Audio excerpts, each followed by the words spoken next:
दोस्तों, मेरी बातों हल्के में लेने की गलती बिल्कुल मत करना। अब सुनो, संकल्प करना ही मन का लक्षण है। मन संकल्प रूप में रहता है, इसलिए जो संकल्प है वही मन है। संसार में सारा इंद्रजाल मन के द्वारा ही फैलाया हुआ है।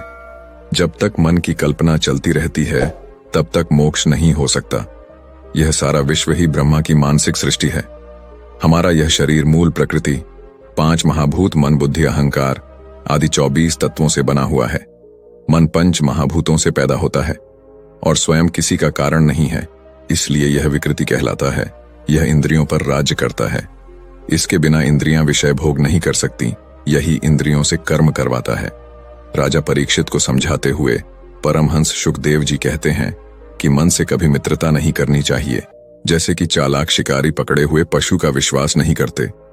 इस प्रकार योगी को भी मन पर विश्वास नहीं करना चाहिए, अन्यथा मन काम क्रोध आदि शत्रुओं को आक्रमण करने का अवसर देकर योगी को नष्ट भ्रष्ट कर सकता है। भागवत में ही जड़ भरत जी राजा रहुगण को समझाते हैं कि मन देही, जो अपने आप को देह समझता है, से मिलकर दुख सुख की अनुभूति करवाता है। जब तक मन है तब तक जागृत और स्वप्न अवस्था का व्यवहार दृश्य रूप में जीव के सामने आता है। इसीलिए मन मोक्ष और बंधन का कारण बताया गया है। राजा को आगे समझाते हैं कि मन मिथ्या होते हुए भी आत्मस्वरूप को ढक लेता है।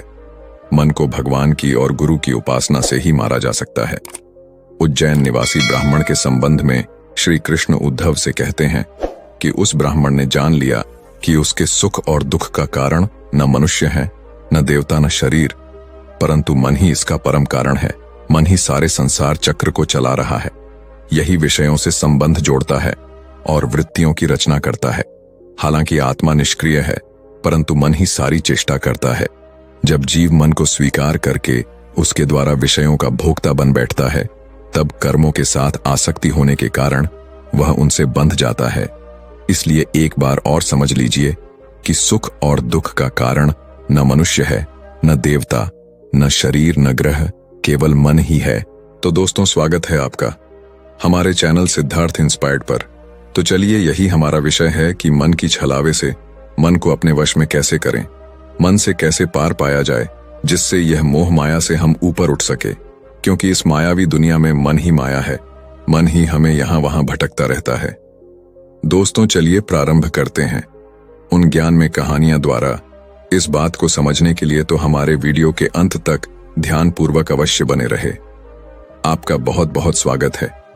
चलिए प्रारंभ करते हैं आज की कहानी। बुद्ध ने अपने उपदेशों में जीवन के सत्य, नैतिकता और ध्यान पर विशेष बल दिया है। शरीर का सबसे ताकतवर हिस्सा मन है और इसी मन को वश में करने के लिए इससे काम में लगाना पड़ता है। इसे नियंत्रित पल भर में किया जा सकता है। इसके पीछे का रहस्य क्या है? आज इसी रहस्य के बारे में हम गौतम बुद्ध की कहानियों के माध्यम से जानेंगे। तो बिना देर किए चलिए उन कहानियों की शुरुआत करते हैं। पहली कहानी, जीवन में असंभव कुछ भी नहीं होता। पुराने गुरुकुल में एक सुबह एक गुरु अपने शिष्यों को प्रवचन दे रहे थे। वो शिष्यों से कह रहे थे कि जब कभी भी आप शांत मन से बैठकर सोचेंगे तो आप यह महसूस करेंगे कि ये ब्रह्मांड, ये प्रकृति, ये सबको समान रूप से अवसर देते हैं, या हर एक के लिए अपार संभावनाएं हैं, अथाह भंडार है जो जितना चाहे ले सकता है।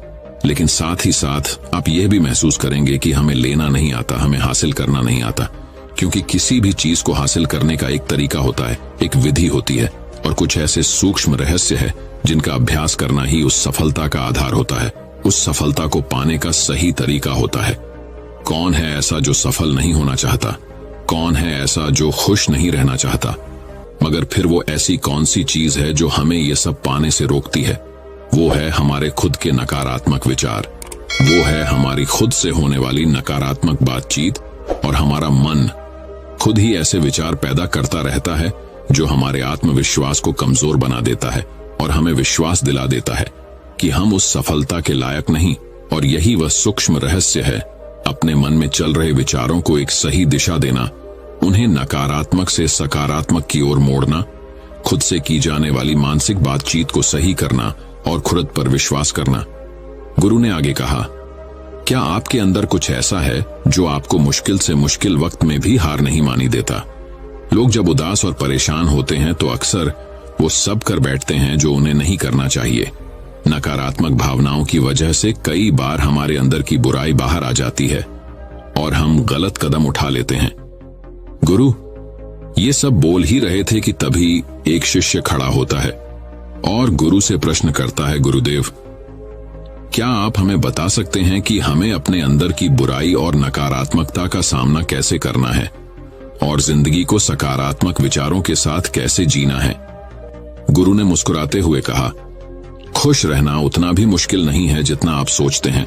बस हमें हर सुबह और शाम अपने विचारों को सही दिशा देना है।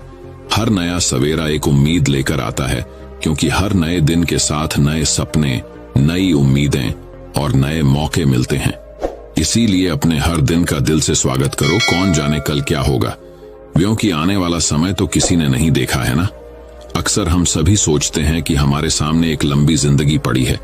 ये बात सच है, लेकिन यह भी एक सच है कि जिंदगी का कोई भरोसा नहीं, कब क्या हो जाए कहना बड़ा मुश्किल है। इसीलिए हर दिन को अपना एक नया जन्म समझकर जीना शुरू करो, क्योंकि इस सोच के साथ जीवन जीने से आप कभी दोबारा उदास महसूस नहीं करेंगे, बल्कि आप खुद से और अपने करीबी लोगों से और भी ज्यादा प्रेम करने लगेंगे। और फिर जो भी करेंगे पूरे जोश और उत्साह के साथ करेंगे। आपका हर दिन हंसी और खुशी के साथ बीतेगा। गुरु ने आगे कहा, अगर आप सफलता चाहते हैं तो आपको कुछ समझौते भी करने पड़ेंगे। जीवन का यही नियम है। अपनी आराम की स्थिति में रहते हुए आप कभी कुछ बड़ा हासिल नहीं कर सकते। जीवन में बदलाव लाकर ही आप उसे एक नई दिशा दे सकते हैं। इसीलिए हर बदलाव का खुले मन से, खुले दिल से स्वागत करो। जो लोग समय के साथ बदलना सीख जाते हैं, सफलता भी उन्हीं को मिलती है। अगर आपको लगता है कि आपकी जिंदगी में बहुत मुश्किल है और आप परेशान हो चुके हैं, तो आपको मुश्किलों का सामना करने के प्रति अपने नजरिए को बदलना होगा। अपने सोचने के तरीके को भी बदलना होगा।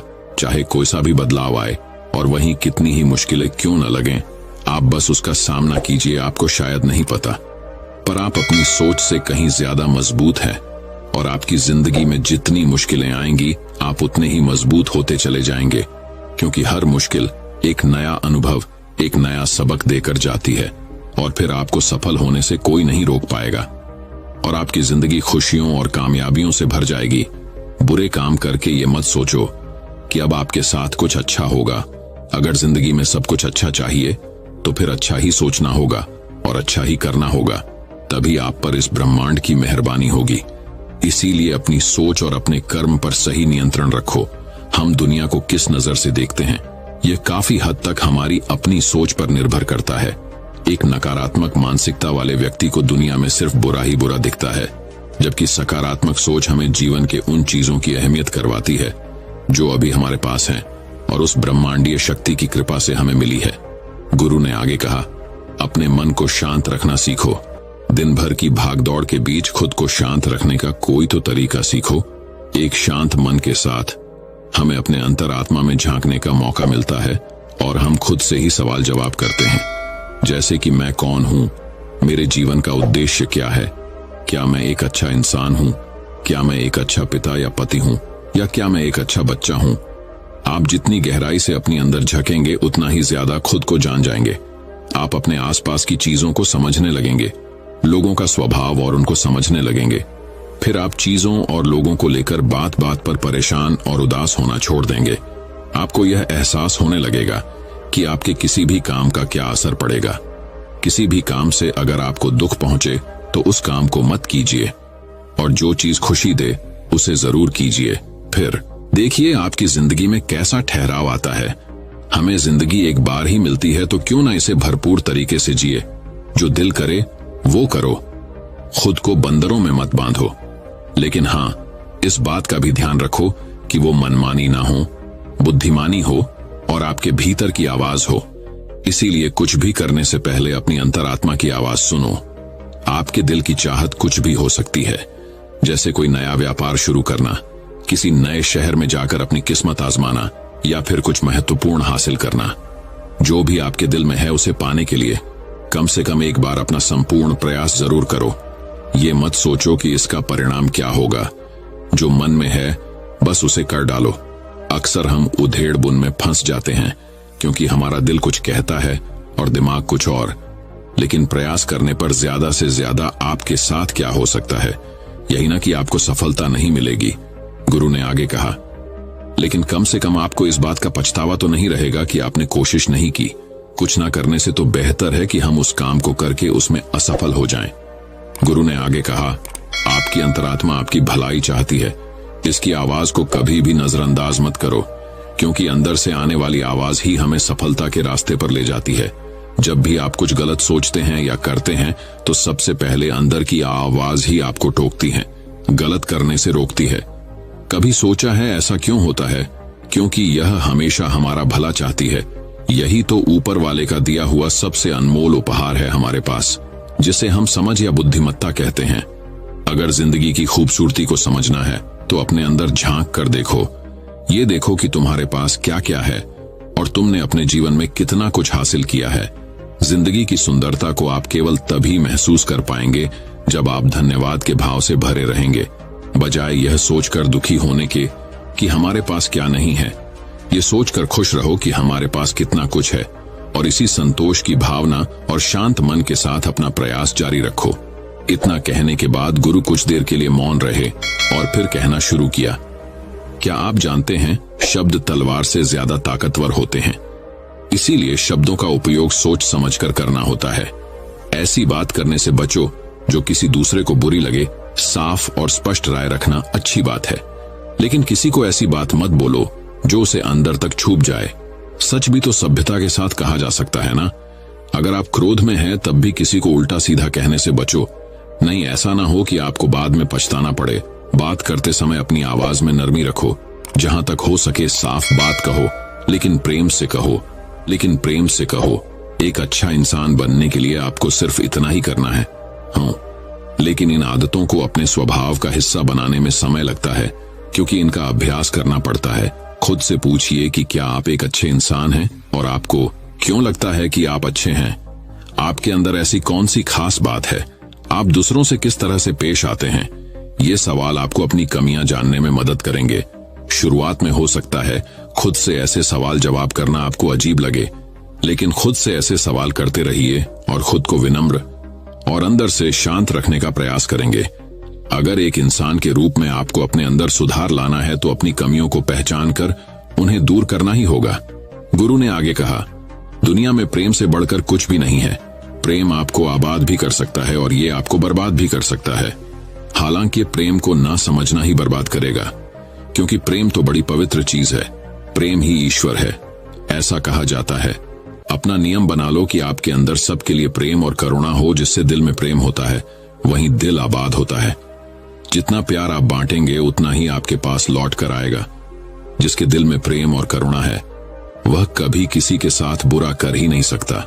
उसके अंदर दूसरों के प्रति बुरी और नकारात्मक भावनाएं आ ही नहीं सकती। असल में प्रेम के अंदर वो ताकत है जो हमें गलत काम करने से रोकती है। गलत काम करके इंसान कभी चैन से नहीं रह सकता। उसके अंदर हमेशा एक डर और पश्चाताप रहता है।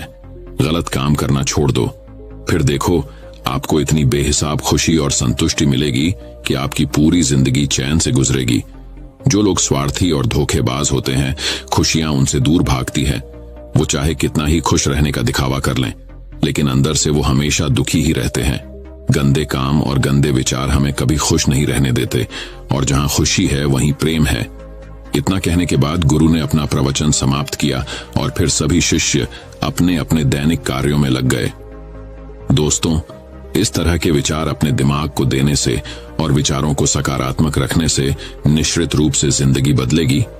तो आइए आप जल्दी से समराइज कर लेते हैं कि हमने इस वीडियो में क्या क्या सीखा। इस वीडियो में आपने खुद से की जाने वाली सकारात्मक बातचीत की, ताकत के बारे में जाना और ये भी जाना कि खुद की काबिलियत पर संदेह करना हमें नीचे खींचता है। खुद को हमेशा अपनी खूबियों और अच्छाइयों के बारे में याद दिलाते रहो, क्योंकि इससे हमारा आत्मविश्वास बढ़ता है। इस वीडियो में आपने ये भी सीखा कि हमें अपने अंतर्मन की आवाज भी सुननी चाहिए। हमें अपनी कमियां, अपनी खूबियों और अपने लक्ष्य स्पष्ट रूप से पता होने चाहिए। हमेशा सकारात्मक सोच रखनी है, और यह याद रखिए कि अगर हम ठान लें तो जीवन में कुछ भी असंभव नहीं। आपने इस वीडियो में अच्छाई की और एक अच्छा इंसान बनने की अहमियत के बारे में भी जाना। असल में अच्छा होना सफल होने से भी ज्यादा जरूरी है। दुनिया में पहले से ही काफी बुराइयां हैं और हमारे अंदर की बुराई हमें मानसिक और शारीरिक दोनों तरफ से कमजोर बनाती है। इसलिए जितना हो सके अपने मन और विचार दोनों पवित्र रखो। अच्छा सोचो, अच्छा करो और अपने अंदर की बुराई को सिर मत उठने दो। ये सब करना हमारे ऊपर ही तो है। जहां भी जाओ लोगों का भला करने का प्रयास करो, क्योंकि इससे जो खुशी मिलती है वो कभी फीकी नहीं पड़ती। इस दुनिया में अच्छे लोगों की बेहद कमी है, इसलिए जितना हो सके अच्छा सोचो और अच्छा करो। तो फिर देर किस बात की है, आज और अभी से अपने सपने पूरे करने में जुट जाओ। तो चलिए दोस्तों, अब बढ़ते हैं हमारी दूसरी कहानी की तरफ। दूसरी कहानी, दिमाग की शक्ति वापस पाओ। दोस्तों, अक्सर हमारा दिमाग विचारों से भरा रहता है। हम लोगों के बारे में, अपने काम के बारे में, परिवार के बारे में, और वो सब सोचते रहते हैं। जो हमारे दिमाग में भरा रहता है वह कभी भी साफ नहीं होता है और इसीलिए हमें वह सब बार बार याद आता है और हम दुखी और चिंतित रहते हैं। लेकिन इस कहानी से आप अपने मन को अच्छी तरह से साफ कर पाएंगे। आप अपने मन की धुलाई खुद कर सकते हैं। एक बार एक गुरु और शिष्य एक सुनसान जंगल से गुजर रहे थे। तभी शिष्य अपने गुरु से एक सवाल करता है, गुरुजी, ऐसा क्या होता है कुछ लोगों के पास कुछ भी नहीं होता लेकिन फिर भी वो सुखी रहते हैं, आनंद में रहते हैं, और कुछ लोगों के पास सब कुछ होते हुए भी उदासी उनके चेहरे से साफ दिखाई देती है। गुरु ने एक मुरझाए हुए फूल की तरफ इशारा करते हुए अपने शिष्य से कहा कि ये सोचने की और समझने की बात होती है। अगर ये फूल ये सोचेगा कि मैं कल मुरझा गया था या फिर ये सोचेगा कि मैं भविष्य में फिर से मुरझा जाऊंगा, तो ये कभी भी खुलकर पूरे तरीके से खिल नहीं पाएगा। अपने सुंदर स्वरूप में यह कभी भी आ नहीं पाएगा और अपनी खुशबू से इस प्रकृति में बिखेर नहीं पाएगा। उसी प्रकार इंसान अपने अतीत की यादों में खोया रहता है या फिर अपनी भविष्य की कल्पनाएं करता रहता है। भविष्य के दुखों के बारे में सोचता रहता है या भूतकाल में जो उसके साथ बुरा घटित हुआ है उसके बारे में सोच सोच कर वो अपने भविष्य के लिए चिंतित होता रहता है। तो ऐसा मनुष्य जीवन में कभी भी सुख अनुभव नहीं कर सकता। यह समझने की बात होती है कि जीवन हमेशा वर्तमान में होता है। अतीत और भविष्य की कल्पनाएं हमेशा मनुष्य को मृत्यु की तरफ लेकर जाती है। इसलिए यह जरूरी हो जाता है कि जिस प्रकार हम अपने शरीर की देखभाल करते हैं उसे बीमारियों से दूर रखने के लिए उसकी अंदर से गंदगी भी साफ करते रहते हैं, उसी प्रकार समय समय पर हमें अपने मन और मस्तिष्क की भी गंदगी साफ करते रहना चाहिए, उसकी धुलाई करते रहना चाहिए। इससे आपकी बुद्धि की क्षमता तो तेज होगी ही होगी, साथ ही साथ आप हमेशा आनंद में रहने का रहस्य जान पाओगे। शिष्य ने सवाल किया कि गुरुदेव, इससे पहले कि हम मन और मस्तिष्क पर चर्चा शुरू करें, इससे पहले मैं ये जानना चाहता हूं कि जिन लोगों के पास सब कुछ होता है वो दुखी क्यों रहते हैं, और जिन लोगों के पास कुछ भी नहीं होता अक्सर वो आनंद में क्यों होते हैं? ये रहस्य क्या है? इसके पीछे क्या कारण हो सकता है? गुरु ने उत्तर दिया कि कुछ लोग जीवन में सब कुछ हासिल कर लेते हैं और सब कुछ हासिल कर लेने के बाद उन्हें सब चीजों की व्यर्थता पता चल जाती है। ऐसे लोगों को अक्सर ये एहसास जकड़ लेता है कि मैंने जीवन में जो कुछ भी पाया, जो कुछ भी किया, उससे भले ही मैंने सुख सुविधाएं हासिल कर ली हो, लेकिन मन की शांति अभी भी बहुत दूर है, अधूरी है, उस तक मैं पहुंच नहीं पाया। सब कुछ पाकर भी मैं अपने मन को जान नहीं पाया। और जब इंसान को ऐसा लगता है तो उसे महसूस होता है कि जो भी उसने कमाया वो कौड़ियों के भाव का था। उसने अपना जीवन बेकार की चीजों में यूं ही व्यर्थ कर दिया। और वहीं पर जिस इंसान के पास जीवन में कुछ भी नहीं होता है उसके पास एक उम्मीद होती है, उस सब कुछ पाने की लालसा रखता है, और वही लालसा, वही इच्छा उसको जीवन में खुश रखती है, आगे बढ़ाती है, ऊर्जा से भरा हुआ रखती है। गुरु ने अपने हाथ से एक सूखे पेड़ की तरफ इशारा करते हुए कहा कि शिष्य, कभी तो यह पेड़ भी हरा भरा रहा होगा, फलों से लदा हुआ रहा होगा। अनेक प्रकार के पक्षी और जानवर इस पर आते होंगे, इसके फलों को खाते होंगे।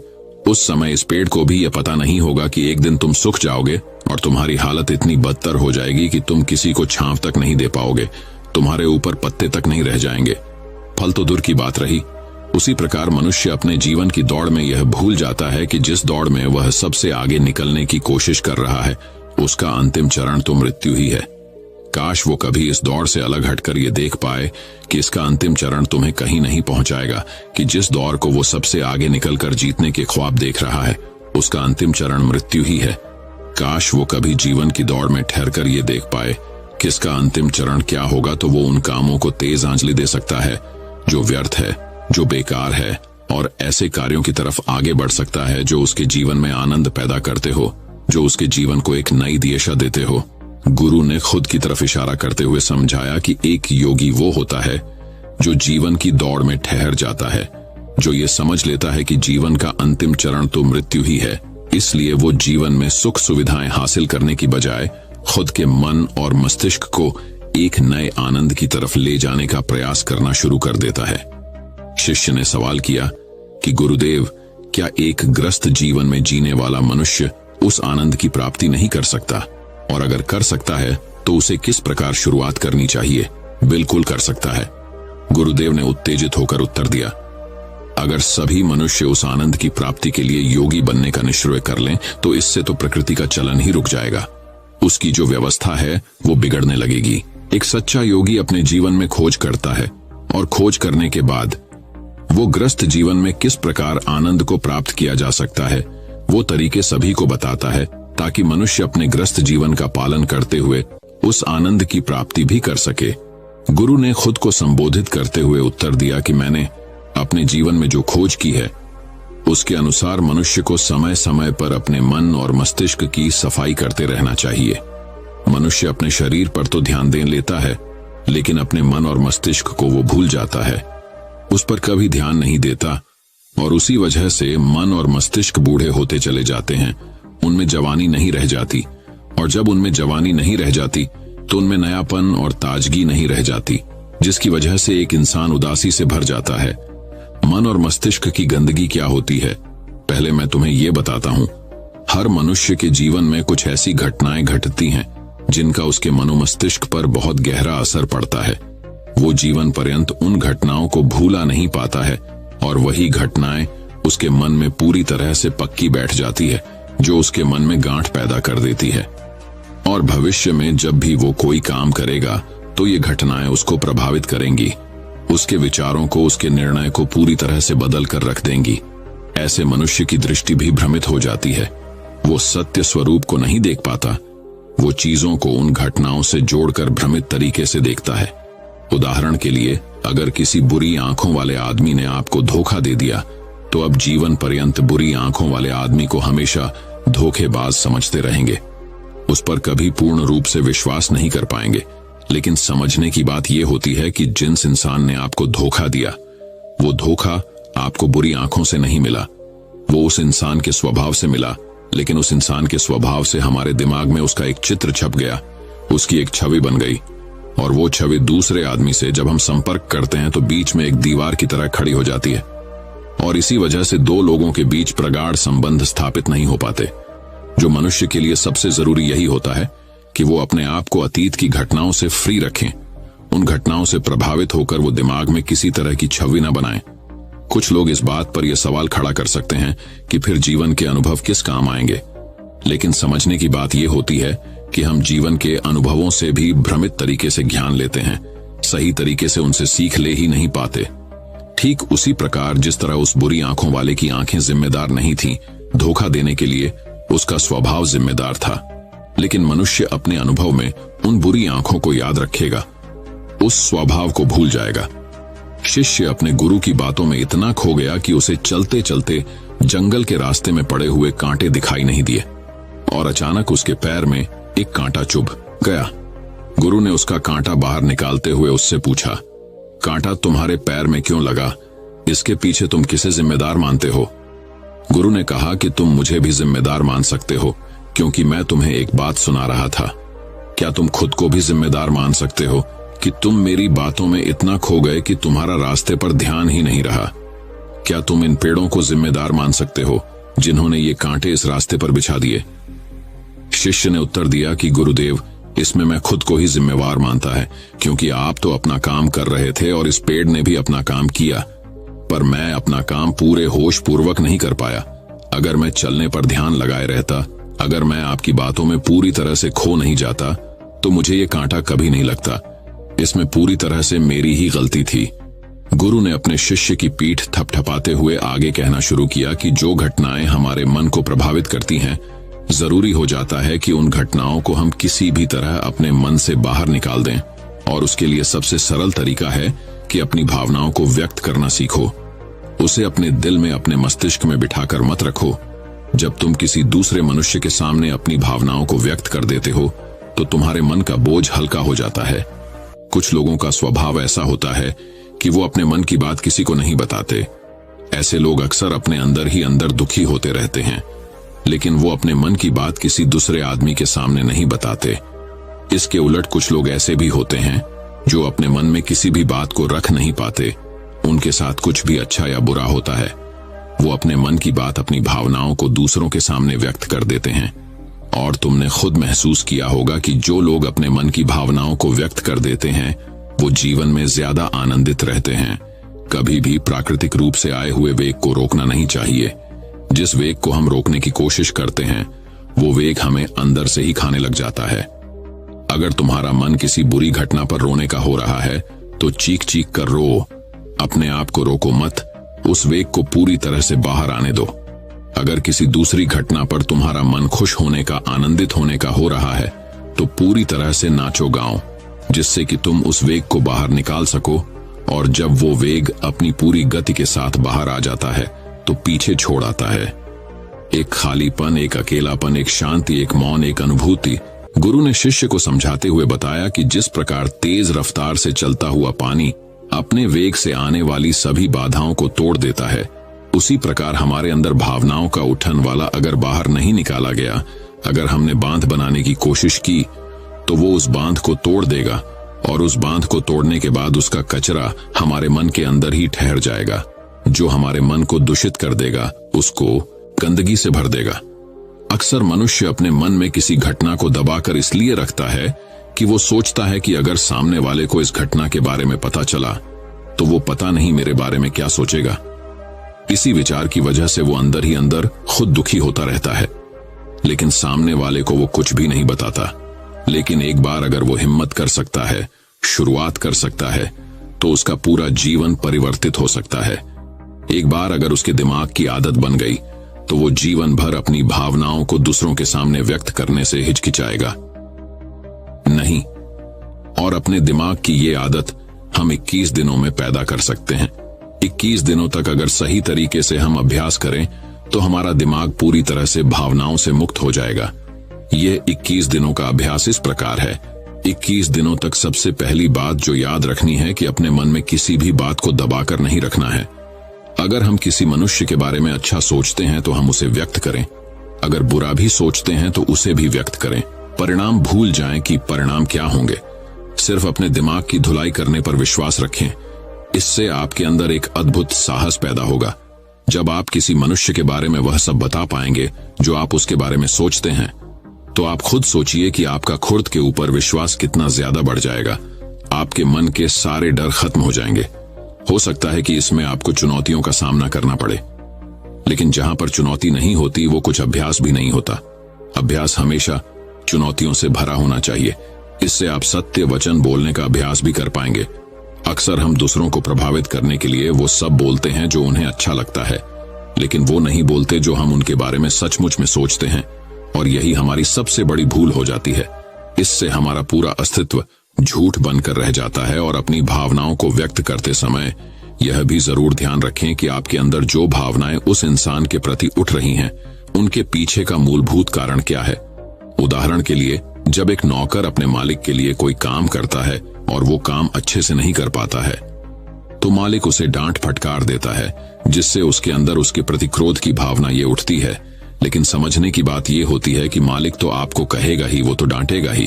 अगर आप काम अच्छे से नहीं करेंगे, तो अगर आप काम अच्छे से कर रहे हैं और फिर भी आपका मालिक आपके साथ अच्छा व्यवहार नहीं कर रहा है, तो आप खुलकर अपने मालिक को अपनी भावनाएं व्यक्त कर सकते हैं, बिना ये सोचे कि इसका परिणाम क्या होगा। अगर आप इस भावना को उठाएंगे तो आप अपनी नजरों में खुद ही नीचे गिरने लग जाएंगे। आपका आत्मविश्वास बिल्कुल खत्म हो जाएगा।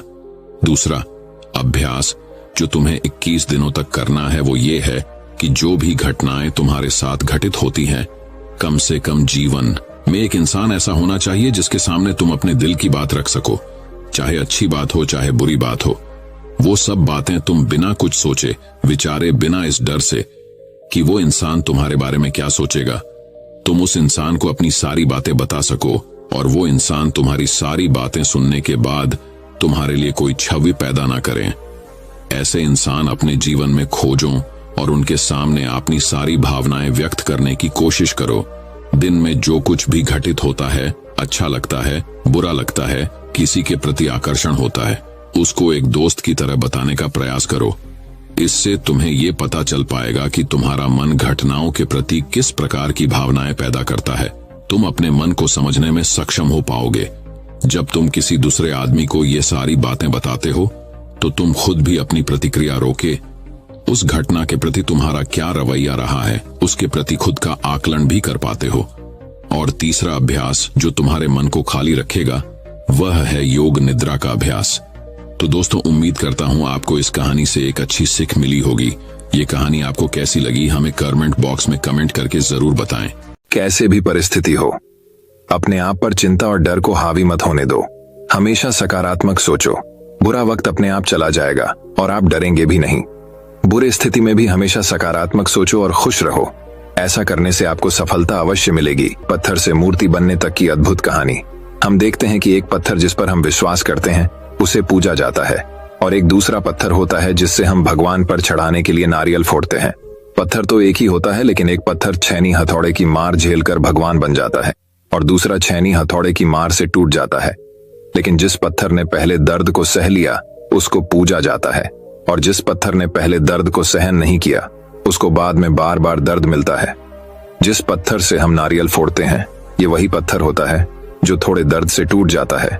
कई बार हम देखते हैं कि एक व्यक्ति बहुत सफल होता है और वहीं एक व्यक्ति असफल होता है। ऐसा क्यों होता है और इसके पीछे का सही कारण क्या होता है? जो व्यक्ति सफल होता है उसे देखकर कई लोग ये भी बोलते हैं कि इसकी किस्मत अच्छी थी, लेकिन उसके पीछे का संघर्ष कोई नहीं देखता। और आज की कहानी उन्हीं लोगों के लिए है जो कहते हैं कि सफलता किस्मत से मिलती है। एक बार की बात है कि एक खुशहाल पति पत्नी बाजार गए तो उन्होंने वहां एक बहुत ही सुंदर मूर्ति देखी। तो लड़की उस मूर्ति को खरीद लेती है और घर ले आती है। घर पर सभी लोग उस मूर्ति की तारीफ करने लगते हैं। वह लड़की उस मूर्ति की ओर देखकर कहती है कि यह मूर्ति दुनिया की सबसे सुंदर मूर्तियों में से एक है। इतने में उस मूर्ति से आवाज आती है, मैं तो सिर्फ एक मामूली पत्थर थी, लेकिन पत्थर से मूर्ति बनने तक में मुझे बहुत सारी चुनौतियों का सामना करना पड़ा। क्या आप इस सफर के बारे में जानते हो? लड़की डर जाती है और बोलती है, नहीं। तब पत्थर अपनी कहानी सुनाता है। पत्थर से मूर्ति बनने तक का सफर एक मूर्तिकार था जो बहुत ही सुंदर मूर्ति बनाता था। वह मूर्ति बनाने के लिए कुछ पत्थरों को चुनता है और उन्हें घर ले आता है। जब मूर्तिकार पत्थर को मूर्ति बनाने के लिए उस पर छैनी और हथौड़ों से वार करता है तो पत्थर के अंदर से दर्द भरी आवाज आती है, आह, मुझे बहुत चोट लगी है। तो मूर्तिकार उस पत्थर से कहता है, अभी थोड़ा दर्द सहन कर लोगे तो आगे चलकर लोग तुम्हारी पूजा करेंगे। फिर मूर्तिकार जब पत्थर पर फिर से छैनी हथौड़े से काम करता है तो वह पत्थर टूटकर बिखर जाता है। फिर वह मूर्तिकार दूसरा पत्थर उठाता है और जब उस पर छैनी और हथौड़ों से वार करता है तो दूसरे पत्थर के अंदर से भी दर्द भरी आवाज आती है, आह, मुझे बहुत चोट लगी है। तो मूर्तिकार उस पत्थर से कहता है, अभी थोड़ा दर्द सहन कर लोगे तो आगे चलकर लोग तुम्हारी पूजा करेंगे। तो वह पत्थर कहता है, ठीक है, तुम अपना काम करो, मेरे दर्द की परवाह मत करो। फिर वह मूर्तिकार उस पर अपना काम करता है और पत्थर को अच्छा आकार देने के लिए उस पर छैनी हथौड़ों से प्रहार करता है और पत्थर रोता रहता है लेकिन टूटता नहीं है। फिर मूर्तिकार उस पत्थर को आग की भट्टी में डाल देता है और कुछ समय के लिए उस पत्थर को आग की तपन में जलने के लिए छोड़ देता है। उसके बाद मूर्तिकार उस पत्थर को और अच्छा आकार देता है और उस पर कलर करता है और यह सब दर्द पत्थर बर्दाश्त करता है। तब जाकर एक पत्थर मूर्ति बनता है और फिर कुछ लोग उस मूर्ति को खरीदने के लिए उस मूर्तिकार के पास आते हैं और मूर्ति को खरीद लेते हैं। इतना कुछ सहना पड़ता है, तब जाकर एक पत्थर मूर्ति बनता है और तब जाकर लोग उस पत्थर को पूजते हैं। इसी तरह जब एक पत्थर को भी अपने आप की पूजा कराने के लिए छैनी हथौड़ों और आग की भट्टी में जलना पड़ता है तो फिर एक इंसान को भी खुद को सफल बनाने के लिए मेहनत की भट्टी में झोंकना पड़ेगा।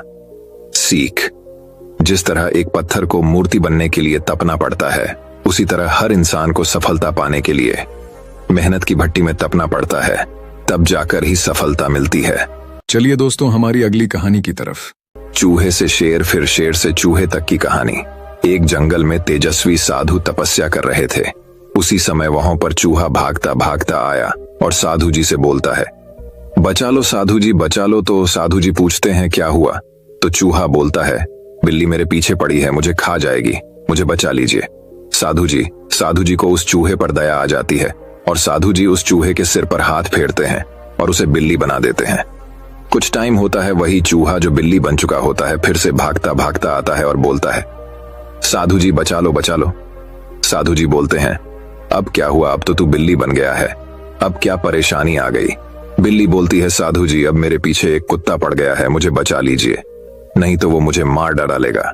तो साधु जी उसके सर पर हाथ फेरते हैं और उसे कुत्ता बना देते हैं। वो कुत्ता वहां से चला जाता है। कुछ टाइम बाद फिर वो कुत्ता भागते भागते आता है और साधु जी से बोलता है, अब मेरे पीछे शेर पड़ गया, मुझे बचा लीजिए। तो साधु को दया आ जाती है और उस कुत्ते को अब शेर बना देते हैं और साधु जी बोलते हैं, अब तुझे कोई नहीं खा सकता, अब तू जंगल का राजा है, तुझे किसी से डरने की जरूरत नहीं है, तू ही जंगल पर राज करेगा। कुछ टाइम होता है, साधु जी तपस्या में लीन थे और तभी वहां पर शेर आ जाता है और चिल्लाने लगता है, साधु जी बचाओ बचाओ। साधु जी सोच में पड़ गए, इस चूहे को जंगल का राजा शेर बना दिया, फिर भी ये डरा हुआ है। साधु जी पूछते हैं, अब क्या हुआ? अब तो तुम जंगल के राजा हो, अब किससे डरे हुए हो? शेर बोलता है, साधु जी जंगल में शिकारी आ गए, वो मुझे पकड़ कर ले जाएंगे। इस बार साधु जी शेर के सर पर हाथ फेरते हैं और उसे फिर से चूहा बना देते हैं और कहते हैं कि मैं सिर्फ तेरे शरीर को बदल सकता हूं, लेकिन तेरे अंदर बैठे चूहे के नजरिए को नहीं बदल सकता। तुझे शेर तो बना दिया, लेकिन तेरा नजरिया आज भी चूहे का था, इसीलिए तू डरा डरा घूम रहा है। तू चूहा ही अच्छा है, सीख। इस कहानी से सीखना चाहिए कि किसी भी चीज से ज्यादा महत्वपूर्ण होता है हमारा नजरिया। इस कहानी से मैं बताना चाहता हूं कि चूहे को शेर की खाल भी पहना दी जाए तो वो चूहा ही रहता है, शेर नहीं बन सकता जब तक उसका अंदर से उसका नजरिया न बदल जाए। जैसे कि चूहे को शेर बनाने के बाद भी डरा हुआ था, क्योंकि उसका नजरिया चूहे का था। अगर वो अपना नजरिया बदल लेता तो शेर बनने के बाद वो पूरे जंगल पर राज करता, फिर चाहे कोई भी हो उसका कुछ नहीं बिगाड़ पाता। हर फील्ड में आपका नजरिया देखा जाता है, क्योंकि एक व्यक्ति की सफलता उसके नजरिए में छुपी होती है। अगर एक व्यक्ति पहले ही ये नजरिया बना ले कि ये काम नहीं हो सकता और मैं शायद ही इस काम में सफल हो सकता हूं, तो वह व्यक्ति सफल नहीं हो सकता। लेकिन अगर एक अटूट और दृढ़ नजरिया बना लिया जाए कि मुझे सफल होकर ही दिखाना है, तो कोई नहीं रोक सकता। इसलिए हमें अपना नजरिया शेर का रखना है, न कि चूहे का, तभी आप अपनी फील्ड में सफलता हासिल कर सकते हैं। चलिए दोस्तों, हमारी अगली कहानी की तरफ। अकेले लड़ने की ताकत। कभी कभी हमें जीवन में अकेले लड़ने की आवश्यकता होती है। यह कहानी एक ऐसे लड़के की है जो अपने लक्ष्य की ओर आगे बढ़ने के लिए अपनी अकेलापन को एक सुनहरा अवसर बनाता है। एक समय की बात है, एक छोटे से गांव में एक लड़का रहता था। वह बहुत सपने देखता था और अपने लक्ष्यों की प्राप्ति के लिए प्रयास करने का निरंतर जुनून रखता था, परंतु उसके पास न कोई साथी था, न कोई मार्गदर्शन करने वाला। उसके परिवार में भी उसके सपनों को समझने वाला कोई नहीं था। इसलिए उसे लगता था कि वह अकेलेपन की जंजीरों में बंद है और उसके सपने अधूरे रहेंगे। फिर भी उसने निरंतर मेहनत की और अपनी आत्मविश्वास की आवाज को बुलंद किया। उसकी इच्छा शक्ति और संघर्ष ने उसे सही दिशा में आगे बढ़ाने की शक्ति दी। एक दिन उसे अपने गांव के बाहर एक पुस्तकालय का पता चला। वह आश्चर्यचकित हुआ, क्योंकि उसे पहले कभी ऐसी जगह नजर नहीं आई थी। धीरे धीरे उसने उस पुस्तकालय के दरवाजे पर कदम रखा। वहां जाकर उसने देखा कि लोग पुस्तकों के बीच खोए रहते हैं और वहां की शांतिपूर्णता और ज्ञान के वातावरण ने उसे संतुष्ट कर दिया।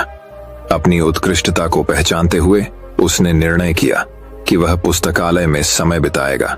धीरे धीरे वह पुस्तकालय की विभिन्न किताबों को पढ़ने लगा और नई दुनिया की खोज में निकल पड़ा। दिनों बिताने के साथ साथ उसका ज्ञान बढ़ता गया और वह अच्छे लेखकों और दर्शकों के साथ रिश्ते बनाने लगा। इसी के साथ उसने लिखने का भी मन बना लिया।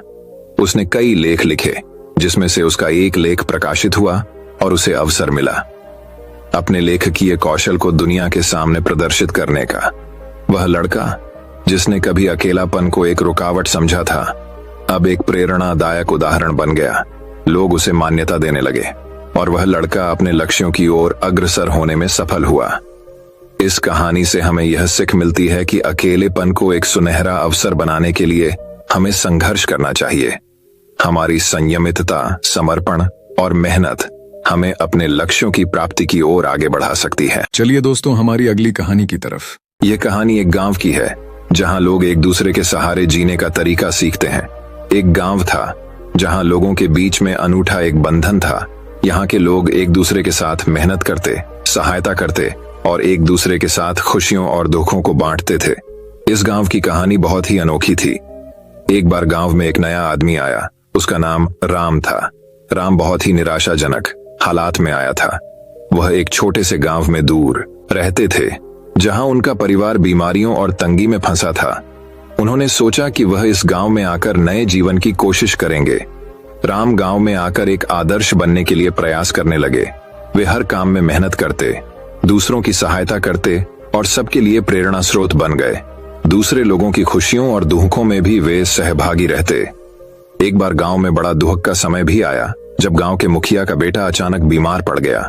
उसकी स्थिति गंभीर थी और उसके परिवार को इलाज के लिए पैसों की आवश्यकता थी, लेकिन गरीबी के कारण परिवार के पास इतनी धनराशि नहीं थी। जब राम ने इसे सुना, उन्होंने तत्परता से अपनी सभी बचत की राशि का उपयोग करके परिवार की मदद की। वे नहीं चाहते थे कि इस दुखी परिवार को किसी भी हमारी तरह जूझना पड़े। उन्होंने बचत की राशि के साथ साथ दूसरे गांव वालों को भी अपील की और उन्होंने भी उस परिवार की सहायता की।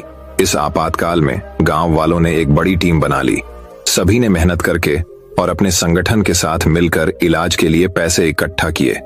थोड़े समय के बाद बेटे का इलाज हुआ और वह पूरी तरह स्वस्थ हो गया। इस घटना के बाद गांव वालों के मदद करने के इरादे एक दूसरे के साथ और भी मजबूत हो गए। यह उनकी सद्भावना, नेकी और सामर्थ्य का परिणाम था। वे सभी ने समझा कि दूसरों की मदद करके ही हमारा असली लक्ष्य पूरा होता है। वह गांव अब एक परिवार की तरह था जहां हर कोई एक दूसरे का सहारा था। यहाँ के लोग अपनी खुशियों और दुखों को साझा करते, एक दूसरे की मदद करते और अपने संघर्षों को साथ में झेलते थे। वे सब मिलकर इस दुनिया में एक सुंदर और समृद्ध जीवन जीने का तरीका सीख गए। चलिए दोस्तों, हमारी अगली कहानी की तरफ। सपनों की उड़ान। इस कहानी में हम एक छोटे से गांव की बच्ची की कहानी सुनते हैं जो अपने सपनों को पूरा करने के लिए कठिनाइयों का सामना करती है। एक छोटे से गांव में लक्ष्मी नाम की एक बच्ची रहती थी। वह बहुत ही संवेदनशील और सपनों की दुनिया में खोई रहने वाली थी। लक्ष्मी के दिल में एक सपना था कि वह एक दिन अपने गांव को ऊंचाइयों तक ले जाएगी और उसे खुशहाली और सम्मान की ऊंचाइयां प्राप्त होंगी। लक्ष्मी के पास गरीबी के कारण कई कठिनाइयां थीं। उसके परिवार को रोजगार की कमी थी और उन्हें बुनियादी आवश्यकताओं को पूरा करने के लिए संघर्ष करना पड़ता था। लेकिन लक्ष्मी नहीं हारी। वह हमेशा अपने सपनों के पीछे लगी रहती थी। उसका पहला कदम उसने शिक्षा में आगे बढ़ाकर उठाया। गांव में उसके स्कूल नहीं था, लेकिन उसने खुद को पढ़ाई के लिए समर्पित कर दिया। वह दूसरे गांव जाती और पढ़ाई के लिए पूरी मेहनत करती। संघर्ष और कठिनाइयों के बावजूद वह अपने लक्ष्य की ओर बढ़ रही थी। लक्ष्मी की दृढ़ता और मेहनत ने उसे सफलता की ओर ले जाया। उसने अपनी पढ़ाई पूरी की और उच्च शिक्षा हासिल की। जब वह वापस अपने गांव लौटी तो उसने गांव के लिए प्राइवेट स्कूल शुरू किया। वह हर बच्चे को शिक्षित करना चाहती थी। उसका पढ़ाने का तरीका बेहद अनोखा था, जिसके कारण वहां के बच्चे बुद्धिमान बनने लगे। लक्ष्मी के संघर्ष और प्रगति की कथा गांव के लोगों को प्रेरित करने लगी। वह उनकी आदर्श बन गई और उन्होंने भी अपने सपनों की पूर्ति के लिए मेहनत करना शुरू कर दिया। इस तरह लक्ष्मी ने अपने गांव को ऊंचाइयों तक ले जाने में सहायता की और लोगों को आर्थिक और सामाजिक रूप से सशक्त बनाया। यह कहानी हमें सिखाती है कि हमें अपने सपनों के पीछे दृढ़ता से खड़े होना चाहिए। कठिनाइयों के बावजूद हमें अपनी मेहनत और समर्पण बनाए रखने की आवश्यकता होती है। जब हम अपने सपनों के प्रति विश्वास रखते हैं और मेहनत करते हैं तो हम आपातकाल में भी सफलता की ओर बढ़ सकते हैं। चलिए दोस्तों, हमारी अगली कहानी की तरफ। खुशी का राज। एक बार की बात है, एक गांव में एक महान आरशी रहते थे। उस गांव के लोग उस आरशी का बहुत ही सम्मान करते थे। गांव के सभी लोगों को जब भी कोई समस्या हो तो वे आरशी अपनी समस्या का समाधान अवश्य बताते थे। सभी गांव वाले उस आरशी से बहुत प्रसन्न थे। हर बार कोई नई समस्या लेकर उस आरशी के पास आए और महान आर्षी उस समस्या का हल बताएं। एक बार एक व्यक्ति उस आर्षी के पास एक प्रश्नकर्ता आया और आर्षी से पूछा कि गुरुजी, मैं एक प्रश्न करता चाहता हूँ। तो आर्षी ने कहा कि प्रश्नोत्तरी क्या है? तो वह व्यक्ति कहता है, मैं खुश कैसे रह सकता हूँ, मेरी खुशी का राज क्या है? इतने में आर्षी ने जवाब दिया कि आपको मेरे साथ जंगल में घूमना होगा। कुछ समय बाद वह व्यक्ति खुशी का राज देखने के लिए आर्षी के साथ जंगल में जाने के लिए निकलता है और दोनों जंगल में जाते हैं। तभी रास्ते में एक बड़ा पत्थर आता है और आर्षी उस पत्थर को अपने साथ लेने के लिए उस व्यक्ति को बताता है। उसने आर्षी के आदेश पर व्यक्तिगत रूप से उस पत्थर को अपने हाथों में उठाया हुआ माना। कुछ समय बाद उस व्यक्ति को उस भारी पत्थर से दर्द होने लगा। वह व्यक्ति इस दर्द को सहन कर लेता है और रहता है। काफी समय तक वह व्यक्ति उस दर्द को सहन कर लेता है, परंतु जब उसे अधिक कष्ट होता है तो ऐसा प्रतीत होता है कि महान ऋषि कहते हैं कि मुझे कष्ट हो रहा है और मैं थक गया हूँ। ये ऋषि कहते हैं कि इसे नीचे रख दो। वह व्यक्तिगत पत्थर को नीचे रखता है और उसे राहत देता है। फिर मुनि कहते हैं कि यही सुख का राज है। वह व्यक्ति पूछता है कि गुरु, मुझे कुछ समझा नहीं। फिर वापस आर्षी उस व्यक्ति को उत्तर देते हैं कि जिस तरह से आपने इस भारी पत्थर को 10 मिनट तक रखा था तो आपको थोड़ा कष्ट हुआ, 20 मिनट तक उठाया गया तो अधिक से अधिक समय तक लगाया गया तो अधिक दर्द हुआ। ठीक इसी तरह देर तक हम अपने दुखों का बोझ फिर से उठाएंगे तो हमें खुशी नहीं मिलेगी, अंतिम रिश्ते ही रहेंगे। हमारी खुशी का राज सिर्फ इस पर प्रतिबंध है कि हम थोड़ी देर तक दुखों का बोझ अपने ऊपर रख सकें। अगर आपके जीवन में खुशी है तो कभी अपने ऊपर दुख को हावी मत दो। दुख इस भारी पत्थर की तरह है जो हम जैसे दिखने वाले पत्थर ही हमें दर्द और कष्ट जीवन भर देते हैं। चलिए दोस्तों, हमारी अगली कहानी की तरफ। इंतजार का फल सब्र का फल मीठा होता है। आपने इस मुहावरे को जरूर सुना होगा। आज हम इस कहानी से जानते हैं कि इसका मतलब क्या होता है। जब सूर्य अस्त होता है तब हल्की फुल्की सादृश्यता उत्पन्न होती है और चारों ओर शांत वातावरण एक अंधेरे सा छा जाता है। सभी जीव जंतु, पशु पक्षी अपने अपने निवास स्थान पर चले जाते हैं और ऊंची ऊंची हवाएं चलने लगती हैं। हम जब भी आकाश की ओर देखते हैं तो सूर्य अस्त होता है। उसी समय आकाश में तारे टिमटिमाने आते हैं। कुछ तारे अत्यंत आकर्षक हैं, लेकिन कुछ कम आकर्षक हैं।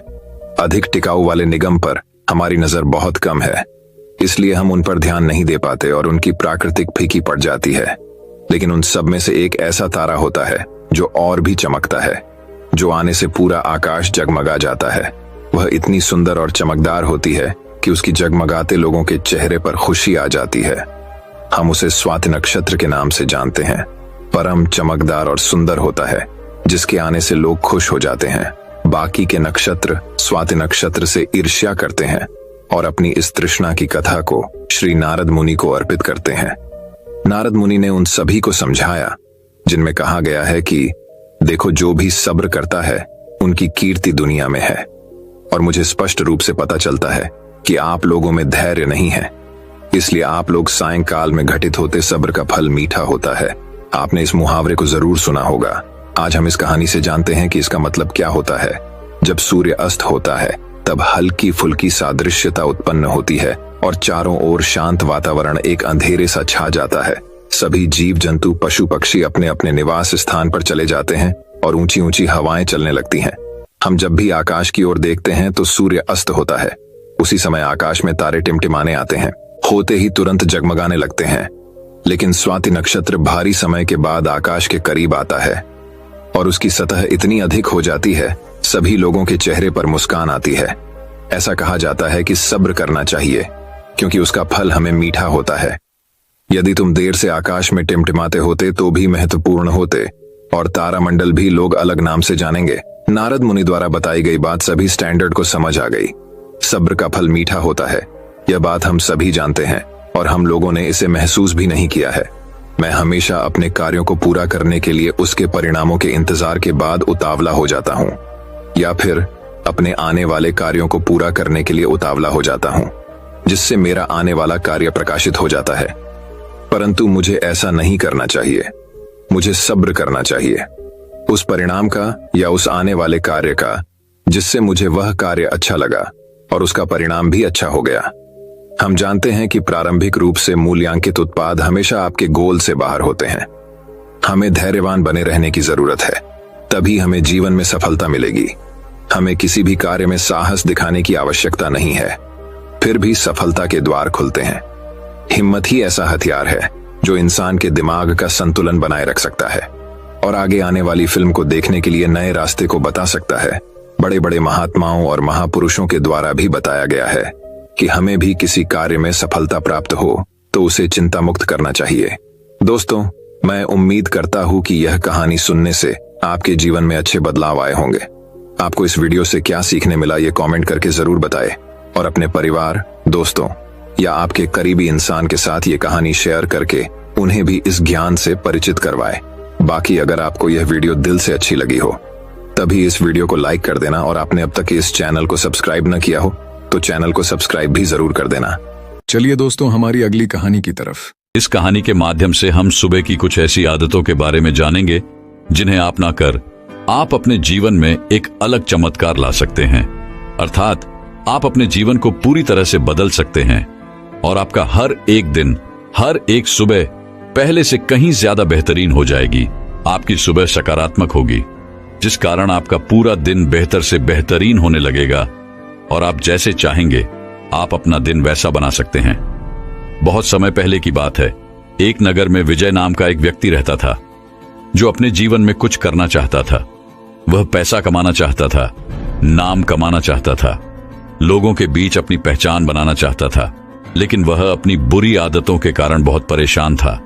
वह अपने इन बुरी आदतों को बदलना तो चाहता था, लेकिन वह चाहकर भी अपनी इन बुरी आदतों से पीछा नहीं छुड़ा पा रहा था। वह हर रोज देरी से उठता और उठते ही वह स्नान करता, उसके बाद वह नाश्ता करता।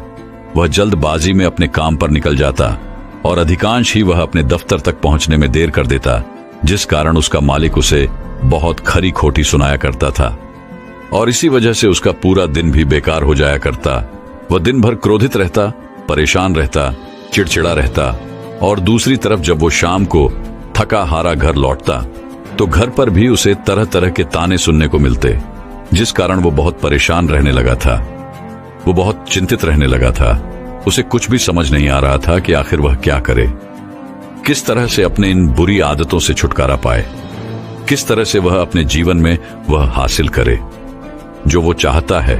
देखते ही देखते ऐसे ही कई दिन बीत गए और एक दिन जब वो अपने दफ्तर देरी से पहुंचा तो उसका मालिक पहले से ही क्रोधित था, जिस कारण उसने विजय को काम से निकाल दिया। अब विजय बेरोजगार हो चुका था और उसके पास इतने पैसे भी नहीं थे कि वह कुछ दिनों तक अपने घर का गुजारा कर सके और इसी कारण विजय अत्यधिक चिंता में था। वह एक वृक्ष के नीचे जाकर बैठ गया और अपने हालातों के बारे में सोचने लगा। तभी वहां से एक गुरु गुजर रहे थे। उन गुरु ने जब विजय को देखा तो वह उसकी मनोदशा समझ चुके थे। वह जान चुके थे कि विजय बहुत परेशान है, वह बहुत चिंतित है। वह गुरु विजय के पास पहुंचे और उन्होंने विजय से कहा, क्या बात है बेटा, तुम बहुत परेशान लग रहे हो। इस पर विजय जवाब देते हुए कहता है गुरुवर, मैं आपको क्या बताऊं, मैं अपनी बुरी आदतों के कारण बहुत परेशान हो चुका हूं।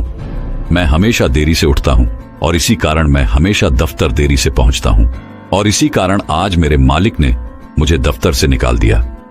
अब तो मेरे पास मेरी नौकरी भी नहीं रही, मेरे पास तो इतने पैसे भी नहीं है कि कम से कम कुछ दिनों के लिए मैं अपने परिवार का गुजर बसर कर सकूं।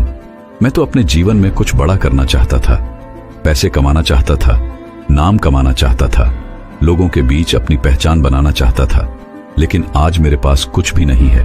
अब आप ही बताइए मैं क्या करूं। इस पर वह गुरु विजय से कहते हैं, बेटा, इतनी बड़ी जिंदगी में क्या एक छोटी सी आदत अपनाना तुम्हारे लिए इतना मुश्किल काम है। अगर तुम कुछ अलग करना चाहते हो, कुछ बड़ा करना चाहते हो, अपना नाम कमाना चाहते हो, पैसा कमाना चाहते हो, तो याद रखो कि तुम्हें वह नहीं करना जो दुनिया कर रही है।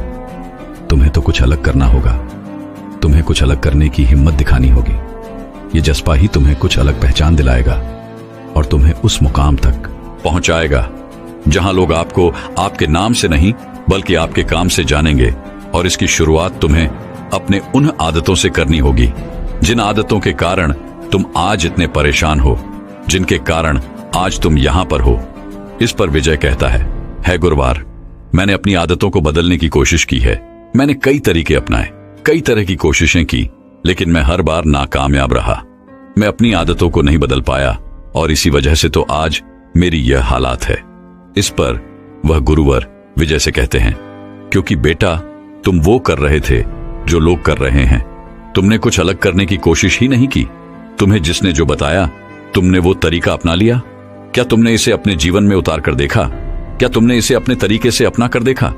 इस पर विजय कहता है, नहीं गुरुवर, मुझे जिसने जो भी बताया, जैसे भी बताया, मैंने उसे उसी तरीके से अपनाया, लेकिन फिर भी मैं उन्हें अपना ना सका। तभी वह गुरुवर कहते हैं, बेटा आज मैं तुम्हें कुछ ऐसी आदतें बताने जा रहा हूं जो बहुत छोटी सी हैं, लेकिन तुम्हारे जीवन में बहुत बड़ा बदलाव लाने में सक्षम है। यदि तुम इन आदतों को अपने जीवन में उतार लेते हो तो तुम अवश्य ही अपने जीवन में सफलता प्राप्त कर पाओगे। तुम जैसे चाहोगे तुम अपना जीवन वैसे ही बिताओगे। तभी विजय कहता है गुरुवर बताइए वह कौन सी आदतें हैं, कृपया करके मेरा मार्गदर्शन करें। इस पर गुरुवर विजय से कहते हैं, बेटा सबसे पहली आदत है कि भीड़ से पहले उठो। तुमने देखा होगा कि अधिकांश लोग 9 बजे, 10 बजे या फिर 11 बजे तक उठते हैं और ऐसे उनका आधा दिन तो यूं ही निकल जाता है। लेकिन जब तक उन बाकी लोगों से सुबह जल्दी उठते हो तो तुम पहले ही उन बाकी लोगों के मुकाबले सबसे अमीर हो, क्योंकि तुम उनके मुकाबले 3-4 घंटे पहले हो चुके हो और पूरे दिन में तुम्हारे पास अब 3-4 घंटे उनसे कहीं ज्यादा है। अर्थात अब तुम्हारे पास 3-4 घंटे अधिक समय है और इस समय का इस्तेमाल तुम अपने लक्ष्य को प्राप्त करने में लगा सकते हो। तभी विजय कहता है गुरुवर आपने तो इतनी आसानी से कह दिया कि सुबह 5 या 6 बजे उठो, लेकिन मैं उठूंगा कैसे? अगर यह इतनी आसान आदत होती तो क्या मैंने इसे पहले ही नहीं अपना दिया होता? इस पर वह गुरु मुस्कुराने लगे और विजय से कहते हैं, बेटा तुमने देखा होगा कि आजकल हर कोई घंटी वाली घड़ियों का इस्तेमाल करते हैं जिससे वह सुबह जल्दी उठ सके, लेकिन जब सुबह सुबह उनकी नींद गहरी होती है उसी वक्त वह घंटी घड़ी बजने लगती है और ऐसे में उनकी नींद में अवरोध पड़ने लगता है और तब वह व्यक्ति उस घड़ी की घंटी को बंद करके फिर से सो जाते हैं और यहीं से शुरू होती है आपकी जादुई सुबह, अर्थात दिन भर चिड़चिड़ापन जो पूरे दिन बरकरार रहता है। इसीलिए यह कोशिश करो कि जैसे ही आपकी घंटी बजे आप पहले ही घंटी के साथ अपने बिस्तर को छोड़ दें और उठकर तैयार हो जाए। इससे आपकी सुबह बेहतरीन हो जाएगी, आप तरोताजा महसूस करेंगे और इसी समय आपके भीतर सकारात्मकता का प्रभाव भी होगा, जिससे पूरे दिन आपका मस्तिष्क केवल सकारात्मक विचारों पर ही काम करता है। दोस्तों, विज्ञान के अनुसार भी सुबह इस समय में आपके भीतर एनर्जी का लेवल सबसे हाई होता है। विज्ञान भी यही कहता है कि सुबह जल्दी उठने से हमारे दिमाग पर तनाव कम पड़ता है और हमारा मस्तिष्क कुछ ऐसे हार्मोन्स छोड़ता है जिनके कारण हम दिन भर तनाव मुक्त रहते हैं और हमारा पूरा दिन खुशनुमा रहता है। हम पूरे दिन तरोताजा और अच्छा महसूस कर पाते हैं। लेकिन उसी के विपरीत जब हम देरी से उठते हैं तो इन हार्मोन्स की मात्रा पहले से अधिक होती है, जिससे आपके स्वास्थ्य पर भी बुरा प्रभाव पड़ता है। इसीलिए अक्सर आपने यह भी महसूस किया होगा कि जब आप देरी से उठते हैं तो अक्सर ही आप चिड़चिड़ा महसूस करते हैं, जिस कारण आपका पूरा दिन यूं ही वेस्ट हो जाता है और आप तरह तरह की उलझनों में फंसे रहते हैं। आपका मस्तिष्क तनाव में रहता है और आप कोई भी फैसला सही ढंग से नहीं ले पाते।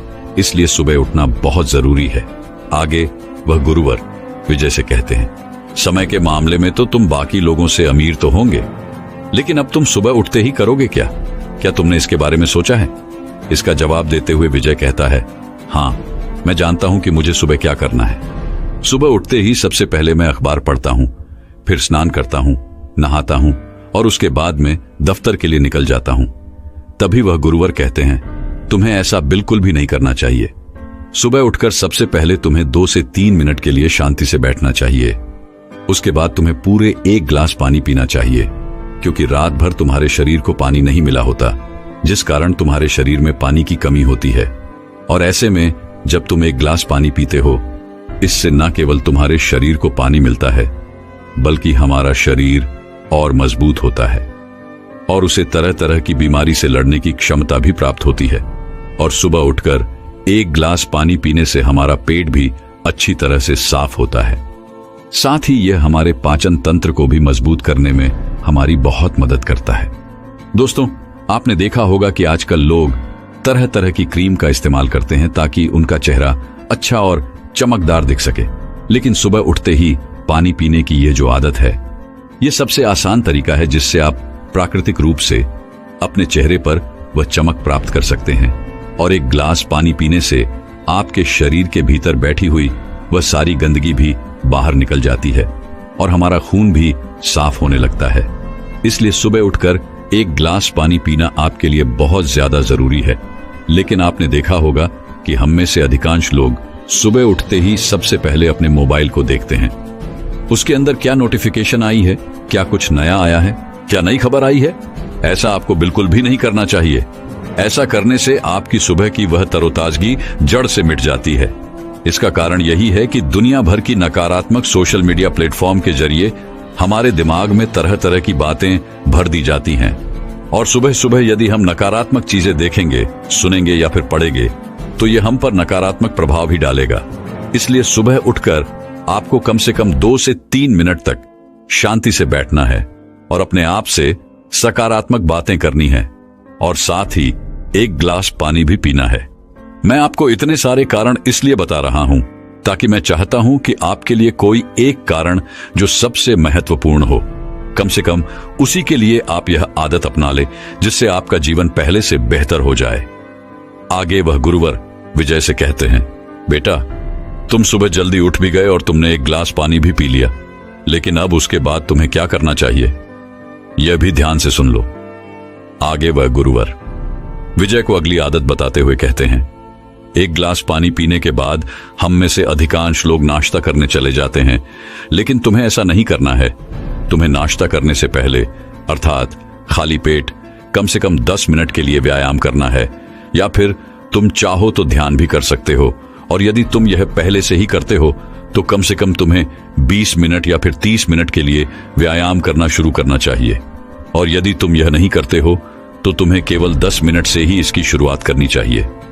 तभी विजय उन गुरुवर की बात को काटते हुए कहता है गुरुवर, मैंने व्यायाम करने की कोशिश की है, लेकिन केवल 1 या 2 दिन, उसके बाद मैं व्यायाम नहीं कर पाता क्योंकि मेरे शरीर में बहुत दर्द होने लगता है और फिर व्यायाम करने का मन ही नहीं होता। इसलिए मैं 1 या 2 दिन के बाद व्यायाम नहीं कर पाता। इस पर वह गुरु मुस्कुराने लगे और विजय से कहते हैं, बेटा शुरुआती दिनों में आपको व्यायाम करने में थोड़ी सी परेशानी तो अवश्य आएगी, बदन भी दर्द होगा क्योंकि आपके शरीर को व्यायाम करने की आदत नहीं है और आपने अचानक ही व्यायाम करना शुरू कर दिया, जिससे आपके शरीर की ऊर्जा की खपत होती है, जिससे आंख थकान महसूस करने लगते हैं, आंख को दर्द भी महसूस होता है और इसी कारण हम व्यायाम करना छोड़ देते हैं। लेकिन 3 से 4 दिन के बाद यदि तुम लगातार व्यायाम करते हो तो तुम्हारा यह दर्द खत्म हो जाएगा और देखते ही देखते यह तुम्हारी आदत भी बन जाएगी और व्यायाम करने से तुम पहले से अधिक तरोताजा महसूस कर पाओगे। तुम पूरे दिन भर अपने शरीर में वह ऊर्जा महसूस कर पाओगे और इससे तुम्हारे शरीर में सकारात्मक ऊर्जा का प्रवाह भी होगा, जिससे तुम दिन भर कोई भी फैसले बड़ी आसानी से ले पाओगे। व्यायाम करने से हमारा मस्तिष्क काफी चुस्त और तंदुरुस्त रहता है। आगे वह गुरुवर विजय से कहते हैं, बेटा तुम सुबह उठे, तुमने एक गिलास पानी पिया और उसके बाद तुम व्यायाम भी कर चुके, लेकिन अब आगे तुम्हें क्या करना चाहिए। इस पर विजय कहता है गुरुवर, अब मुझे स्नान कर लेना चाहिए और उसके बाद एक अच्छा सा नाश्ता करना चाहिए। तभी गुरुवर विजय से कहते हैं, नहीं, तुम्हें ऐसा बिल्कुल नहीं करना। जब तुम व्यायाम कर लोगे या फिर ध्यान कर लोगे तो उसके तुरंत बाद तुम्हें अपने आप से सकारात्मक बातें करनी है, क्योंकि यही बिल्कुल सही समय है। जब आप ध्यान के तुरंत बाद स्वयं से कुछ सकारात्मक वाक्य कहते हो तो ऐसे समय पर हमारा पूरा ध्यान केवल हमारे वाक्य पर होता है और यह बात सीधे हमारे अवचेतन मन तक पहुंचती है, जिससे हमारा अवचेतन मन सकारात्मक होने लगता है। और यदि तुम अपने दिन की शुरुआत सकारात्मक विचारों के साथ करते हो तो सुबह की शुरुआत करने से आपका पूरा दिन सकारात्मक लोगों और वातावरण के साथ ही बीतेगा। और जब तुम्हारा हर एक दिन सकारात्मक होने लगता है, जब तुम्हारा हर एक दिन सकारात्मक बीतने लगता है तो तुम अच्छा महसूस कर पाते हो, तुम खुश महसूस कर पाते हो और देखते ही देखते तुम्हारा पूरा जीवन परिवर्तित होने लगता है। आगे वह गुरुवर विजय से कहते हैं, इसके बाद अब तुम्हें स्नान करना चाहिए। स्नान के बाद तुम्हें नाश्ता करना चाहिए, लेकिन याद रहे कि तुम्हें नाश्ते में फलों का सेवन करना चाहिए या फिर तुम कुछ ऐसा नाश्ता कर सकते हो जो बहुत हल्का हो, आसानी से पच सके, जिससे तुम्हारे शरीर को उस नाश्ते को पचाने में ज्यादा मेहनत नहीं करनी पड़े और तुम्हारा शरीर भी ज्यादा ऊर्जावान बना रहेगा। आगे वह गुरुवर विजय को अगली आदत बताते हुए कहते हैं, नाश्ता करने के बाद अब तुम्हें यह निर्धारित करना है कि तुम्हें आज के दिन कौन कौन से काम पूरे करने हैं। तुम्हें एक पेन और पेपर पर वो सारे काम लिखो जो आज के दिन तुम्हें पूरे करने हैं। और सच कहूं तो यह बहुत मुश्किल भी नहीं है, लेकिन अक्सर यह हर दिन एक ही जैसा होता है। दोस्तों, मान लीजिए जैसे कि आप एक विद्यार्थी हैं तो आपको विद्यालय जाना होगा और विद्यालय से आने के बाद आपको जो भी घर काम मिला है वह आपको पूरे करने होंगे। और उसके बाद आप चाहें तो पढ़ाई कर सकते हैं या फिर आप चाहे तो खेलने जा सकते हैं। और उसके बाद बीच बीच में आप भोजन भी ग्रहण कर सकते हैं और फिर शाम को अपना भोजन ग्रहण करने के बाद आप सो जाएंगे। कुछ इसी तरह से एक कर्मचारी का भी रूटीन होता है और आप चाहें तो समय अनुसार इसमें बदलाव भी ला सकते हैं। जैसे कि मान लीजिए आप कोई नौकरी करते हैं और आज के दिन कोई छुट्टी है, तो आज आप यह तय कर सकते हैं कि आप कुछ अलग करने वाले हैं। आप उसके अनुसार अपने समय में बदलाव भी कर सकते हैं। यह आदत भले ही छोटी सी है और हो सकती है कि यह आपको ऊहाव भी लगे, लेकिन यकीन मानिए कि यह रोज रोज आपको यह समझाए कि आखिर आपने कल क्या किया था और आज क्या किया है। आप पहले से कितना बेहतर हुए हैं, यह देखने में यह आपकी बहुत मदद करेगा। आगे वह गुरुवर विजय से कहते हैं, अगली आदत जो तुम्हें तुम्हारा लक्ष्य पाने में तुम्हारी मदद करेगी और वह है कदम उठाना। क्योंकि हम में से अधिकांश लोग अपने लक्ष्य को पाने के लिए कदम ही नहीं उठाते। वे लोग यह सोचते हैं कि कोई और आकर उनकी मदद करेगा, लेकिन ऐसा कभी नहीं होने वाला। दोस्तों, मानसिक दर्शन अर्थात विजुअलाइजेशन, क्या आप यह मानते हैं कि जिस लक्ष्य को हम अपने जीवन में पाना चाहते हैं, उसे हासिल करने के लिए हमें उसे रोज याद रखना जरूरी है। वैसे इसके ऊपर हमने अलग से एक वीडियो बना रखा है, आप चाहें तो उसे भी जाकर के देख सकते हैं। हमें उस लक्ष्य को रोज महसूस करना जरूरी है। अपने सांसों से उसे अपने अंदर अर्थात अपने अंतर मन में लाना जरूरी है। यह चीज भले ही आपको छोटी सी लग रही हो, लेकिन यह हमारे लक्ष्य को पाने के लिए उतनी ही बड़ी भूमिका निभाती है। केवल रोज 5 से 10 मिनट के लिए मानसिक दर्शन करने पर न केवल हम अपने औचित्य मन को फिर से तैयार करते हैं, बल्कि उन लक्ष्यों को भी अपने जीवन में पाने के लिए उन्हें आकर्षित करते हैं। इसलिए विजुअलाइजेशन अर्थात मानसिक दर्शन सुबह का एक बहुत महत्वपूर्ण हिस्सा है और यह आप सभी के जीवन में होना ही चाहिए। आप सभी के हर एक दिन में होना ही चाहिए और इसे आप अपने समय के अनुसार, अपनी सुविधा के अनुसार किसी भी समय कर सकते हैं। जैसे सुबह उठने के तुरंत बाद, या फिर ध्यान करने के बाद, या नहाने के बाद। और अगर नहाने के बाद तुरंत आप उस शक्ति का स्मरण करते हैं तो अवश्य ही वह आपके जीवन का हिस्सा बन जाएगी। दोस्तों, ईश्वर का स्मरण करना और उन्हें धन्यवाद देना न केवल हमें एक सकारात्मक दृष्टिकोण प्रदान करता है, बल्कि हमारे सशक्त विचारों को, हमारे लक्ष्य को, मानसिकता को, हमारी कृतज्ञ स्वभाव को इस ब्रह्मांड से जोड़ देता है। और जब आप उस शक्ति से जुड़ जाते हैं तो आपके पास पूरे दिन भर हर बड़ी से बड़ी चुनौती का सामना करने के लिए सकारात्मक दृष्टिकोण होता है। यानी एक ऐसी मानसिकता जो किसी भी समस्या का सामना करने में पूरी तरह से सक्षम होती है। इसलिए यह भी बहुत जरूरी है कि आप उस शक्ति को याद करें और उसके प्रति कृतज्ञता व्यक्त करें। आखिर में गुरुवर विजय को आखिरी आदत बताते हुए कहते हैं, सुबह उठकर कुछ अच्छा पढ़ना या लिखने की आदत डालो। क्योंकि अच्छा पढ़ने या लिखने की आदत न केवल हमें मानसिक रूप से ही नहीं बेहतर बनाती है, बल्कि यह हमारे शब्द भंडार को भी विकराल रूप देती है, जिससे हम किसी के सामने भी बात करने में अच्छी तरह से शब्दों का प्रयोग कर पाते और हमें यह भी समझ में आता है कि कौन से शब्द किसके सामने इस्तेमाल करने चाहिए। और इसे हमारे विचारों को, हमारे मानसिकता को और जीवन की चुनौतियों को देखने के हमारे नजरिए को एक नया आईना मिलता है। मैं जानता हूं कि पढ़ना और लिखना यह आदत इतनी आसानी से नहीं पड़ने वाली। इसके लिए आपको निरंतर इसका अभ्यास करना होगा और आप चाहें तो इसे वैकल्पिक तौर पर कर सकते हैं, अर्थात अल्टरनेटिव दिन आप यह कर सकते हैं। जैसे कि मान लीजिए आप एक दिन लिखते हैं और एक दिन पढ़ते हैं, या फिर आप चाहें तो एक सप्ताह पढ़ सकते हैं और एक सप्ताह लिख सकते हैं। और लिखने में आप चाहें तो आप अपने लक्ष्य के बारे में लिख सकते हैं। आप सकारात्मक वाक्य लिख सकते हैं, सकारात्मक बातें लिख सकते हैं। जिससे हमारी मानसिकता को बदलने में बहुत मदद मिलती है, जिससे हमारी सोच में परिवर्तन भी आता है और हम सकारात्मकता की ओर आगे बढ़ने लगते हैं और हम सकारात्मक कदम उठाने लगते हैं। आगे वह गुरुवर विजय से कहते हैं, बेटा ये सभी आदतें आपको भीड़ से अलग बनाती हैं, जिससे तुम्हें गजब का आत्मविश्वास भी झलकने लगता है। यदि तुम किसी भी व्यक्ति के सामने मजबूती से अपनी बात रखने की क्षमता हासिल कर लेते हो तो वह तुम्हारी बात अवश्य सुनेगा। इन सभी आदतों के कारण तुम स्वयं के अंदर वह आत्मविश्वास, वह जज्बा महसूस कर पाते हो जिससे तुम किसी भी लक्ष्य को हासिल करने के लिए प्रेरित रह पाते हो। और यही कारण है कि इस दुनिया के सबसे सफल लोग इन आदतों को अपनाते हैं, जिससे वह अपने जीवन में किसी भी मुश्किल का सामना बड़ी आसानी से कर पाते हैं और वह अपने जीवन में जैसा चाहते हैं उन लक्ष्य को प्राप्त भी कर लेते हैं। इतना कहकर वह गुरुवर शांत हो गए और अपने मार्ग में आगे की ओर बढ़ चले। विजय वहीं पर बैठा हुआ था और उन गुरु की सारी बातों के बारे में सोच रहा था, विचार कर रहा था और उसे यह भी समझ में आ चुका था कि वह अब तक क्या गलतियां कर रहा था। वह क्यों अब तक अपने लक्ष्यों से इतना दूर है। उसने अगले दिन से ही उन गुरु की सभी बातों को अपने जीवन में उतारना शुरू कर दिया और देखते ही देखते उसका पूरा जीवन बदलने लगा। दोस्तों, यदि आप भी अपने जीवन में कुछ बड़ा हासिल करना चाहते हैं, कुछ अलग पाना चाहते हैं, तो आपको भी यह आदतें अपनानी चाहिए। दोस्तों, मैं उम्मीद करता हूं कि यह कहानी सुनने से आपके जीवन में अच्छे बदलाव आए होंगे। आपको इस वीडियो से क्या सीखने मिला ये कमेंट करके जरूर बताएं और अपने परिवार, दोस्तों या आपके करीबी इंसान के साथ ये कहानी शेयर करके उन्हें भी इस ज्ञान से परिचित करवाएं। बाकी अगर आपको यह वीडियो दिल से अच्छी लगी हो तभी इस वीडियो को। एक बार की बात है, महात्मा बुद्ध एक गांव से होकर गुजर रहे थे।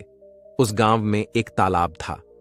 महात्मा बुद्ध और उनके सभी शिष्य तालाब के पास रुके। तभी वहां पर एक लड़का अपनी मां के साथ पानी भरने आया। उस लड़के की नजर महात्मा बुद्ध पर पड़ी। वह महात्मा बुद्ध को पहले से ही जानता था।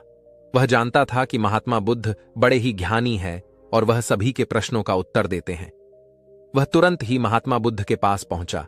उसने महात्मा बुद्ध को प्रणाम किया और कहा, है बुद्ध, मैं अपने जीवन में कुछ बड़ा करना चाहता हूं, लेकिन जब भी मैं कुछ करना चाहता हूं तो वह मुझे संपूर्ण तरह से नहीं हो पाता। मुझे तो कुछ समझ ही नहीं आता कि आखिर मैं क्या गलती कर रहा हूं। इसलिए आज मैं आपसे यही प्रश्न पूछने आया हूं कि लक्ष्य को पाने के लिए ऐसी कौन सी कठिनाइयां हैं जो हमें पार करनी होगी।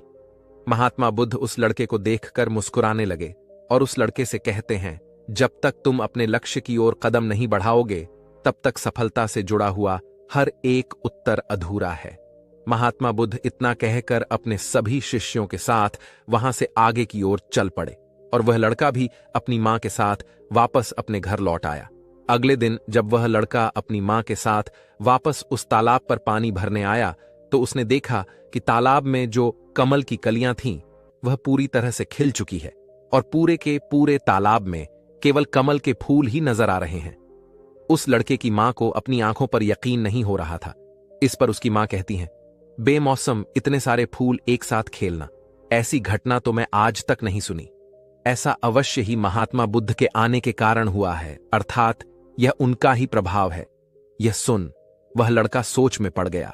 उसने तुरंत ही तालाब में से एक कमल का फूल तोड़ा और मन ही मन यह सोचने लगा, यदि यह महात्मा बुद्ध के प्रभाव के कारण हुआ है तो मुझे अवश्य ही महात्मा बुद्ध से मिलना चाहिए।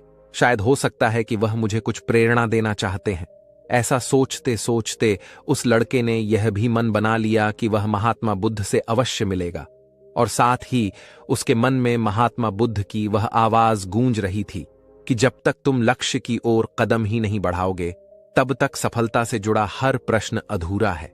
तभी उस लड़के ने वह कमल का फूल एक छोटे से मटके में रख लिया और उसने मन ही मन यह मन बना लिया कि वह महात्मा बुद्ध से मिलकर रहेगा और उसके मन में जो भी प्रश्न है वह उनसे उनके उत्तर जानकर ही रहेगा।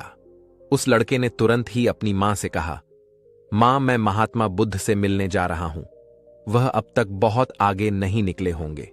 यदि मैं जल्दी जल्दी चलूंगा तो एक दिन में उन तक पहुंच जाऊंगा और फिर एक दो दिन में मिलकर मैं वापस घर लौट आऊंगा। उसकी मां ने उसे समझाने की कोशिश की, लेकिन वह लड़का नहीं माना। वह तुरंत ही सफर की ओर निकल पड़ा। वह मार्ग पर तेजी से आगे बढ़ रहा था। जल्दी जल्दी चलते हुए उसने बहुत कम समय में अपना गांव पर कर लिया, लेकिन अब वह इसी कारण थकने भी लगा था और उसकी रफ्तार भी धीमी पड़ रही थी। उसे लड़के का जोश भी अब खत्म होता जा रहा था। धीरे धीरे चलते चलते वह जंगल के रास्ते पर पहुंचा और जंगल को देखकर उसके मन में एक डर उत्पन्न हुआ। उसने सोचा कि मैंने आज तक कभी जंगल पार नहीं किया है और इस जंगल में तो कई जंगली जानवर भी हैं। यदि मैं रास्ता भटक गया तो मैं महात्मा बुद्ध तक कभी नहीं पहुंच पाऊंगा, और यदि मैं किसी गलत रास्ते पर चला गया तो मुझे कम से कम 2 दिन और लगेंगे महात्मा बुद्ध तक पहुंचने के लिए, और यदि वह मुझसे बहुत आगे निकल गए होंगे तो मुझे बाकी रास्ते भी पता नहीं चल पाएंगे और फिर मैं उनसे कभी नहीं मिल पाऊंगा। वह लड़का इसी सोच में पड़ा हुआ था। तभी उसने देखा कि इसी रास्ते से एक घुड़सवार आ रहा था। लड़के ने उस घुड़सवार से कहा, भाई मुझे जंगल पार करवा दीजिए, मुझे महात्मा बुद्ध से मिलना है, मुझे यह कमल उन्हें देना है, क्या आप मुझे जंगल पार करवा सकते हैं? इस पर वह घुड़सवार कहता है, बेटा देखो, मैं तुम्हें ले तो नहीं जा पाऊंगा, लेकिन मैं तुम्हारी मदद जरूर कर सकता हूं।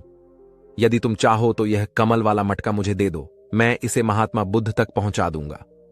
उस घुड़सवार की यह बात सुनकर वह लड़का एक बार फिर से सोच विचार में पड़ गया और सोचने लगा, यदि मैं पैदल जाऊंगा तो मुझे बहुत समय लग जाएगा और पता नहीं मैं महात्मा बुद्ध तक पहुंच भी पाऊंगा या नहीं।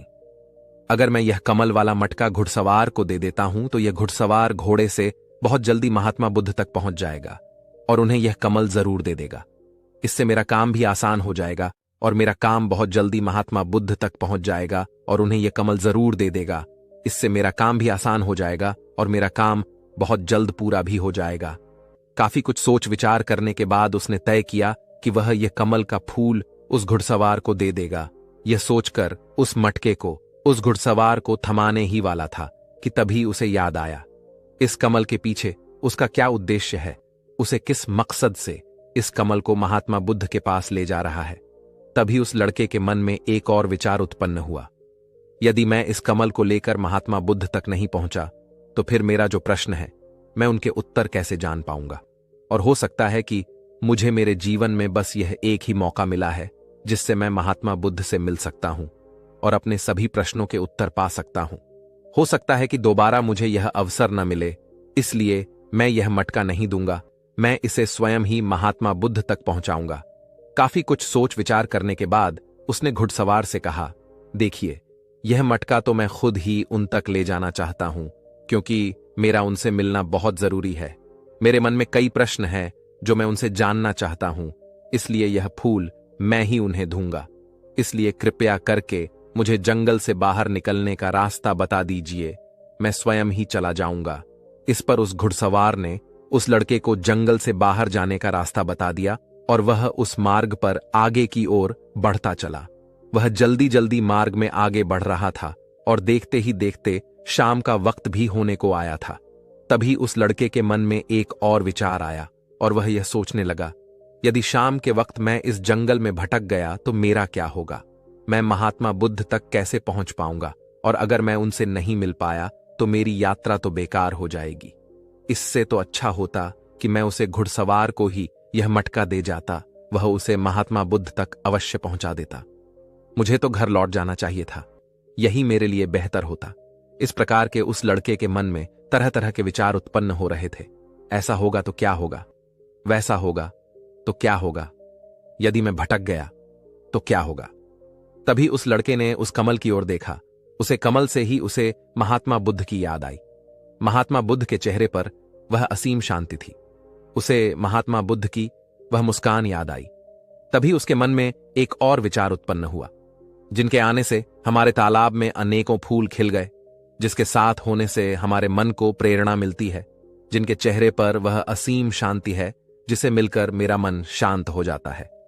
यदि मैं उनसे मिल पाऊं तो मुझे कितना कुछ सीखने को मिलेगा। ऐसा सोचते ही उसके मन में एक बार फिर से महात्मा बुद्ध से मिलने की प्रेरणा जाग उठी और वह निश्चिंत होकर अपने मार्ग में आगे की ओर बढ़ता चला जा रहा था। काफी दूर आगे चलने के बाद जंगल खत्म होने लगा। तब उसने महसूस किया कि जब वह अपने इस यात्रा का उद्देश्य याद करता है, जब यह याद करता है कि वह महात्मा बुद्ध से क्यों मिलना चाहता है, तब तब उसकी राह की मुश्किलें कम होने लगती हैं। और यही वास्तविकता है, यही हम सभी के साथ होता है। फिर चाहे वह कोई छात्र हो या व्यापारी, जब जब इंसान खुद पर शक करता है, खुद पर संदेह करता है, तब तब वह रुकावटें बड़ा रूप ले लेती है।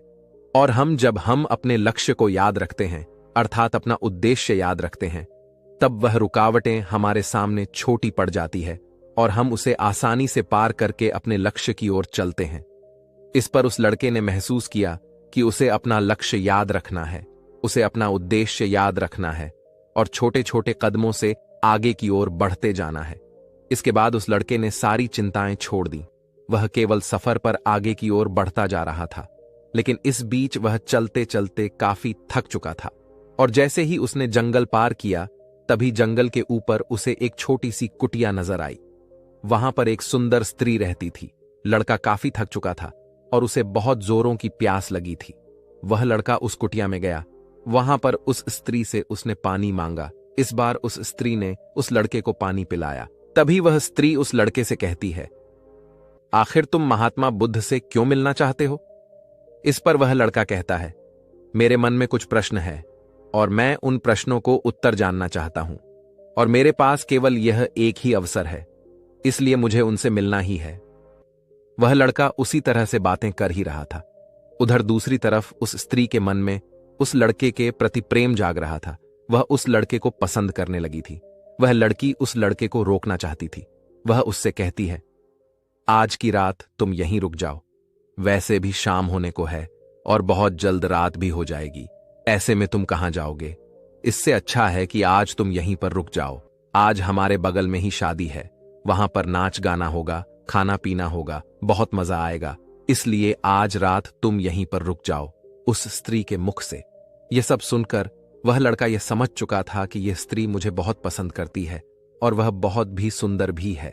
उसकी सुंदरता को निहारत हुए वह लड़का मन ही मन सोच रहा था कि यदि मैं इससे दोस्ती कर लूं तो मेरा जीवन तो संवर जाएगा, मुझे जीवन का मजा आ जाएगा, और वैसे भी आज रात तक तो मैं महात्मा बुद्ध से मिल भी नहीं पाऊंगा, तो क्यों ना मैं यहीं पर रुक जाऊं। तभी उस लड़के ने जवाब देते हुए कहा, मैं कुछ देर में सोचकर बताता हूं। लड़का इस विषय पर सोच ही रहा था कि तभी उसके मन में एक बार फिर से महात्मा बुद्ध की वह बात याद आ गई और उसे यह एहसास हुआ कि मैं इतनी दूर से यहां पर क्यों आया हूं। उसने मन ही मन खुद से प्रश्न किया, क्या मैं यहां पर इतनी दूर इस लड़की से मिलने के लिए ही आया था? नहीं नहीं, ये मेरी मित्र नहीं बन सकती। क्या भरोसा आज को इसका मन मुझ पर आया है और कल को किसी और पर आ गया तो मैं क्या करूंगा। उस लड़के ने तुरंत ही उस कमल की ओर देखा।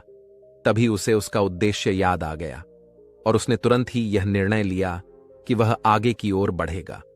उसने उस लड़की को साफ साफ मना कर दिया और अपने मार्ग की ओर आगे बढ़ चला। जब वह आगे की ओर जा रहा था, तभी उसे अपने इस निर्णय पर अफसोस हो रहा था। उसे ऐसा लग रहा था, यदि उसे महात्मा बुद्ध ना मिले तो उसके हाथ से यह स्त्री भी चली जाएगी। इस बात का उसे बहुत मलाल था, लेकिन वह धीरे धीरे मार्ग में आगे बढ़ता गया।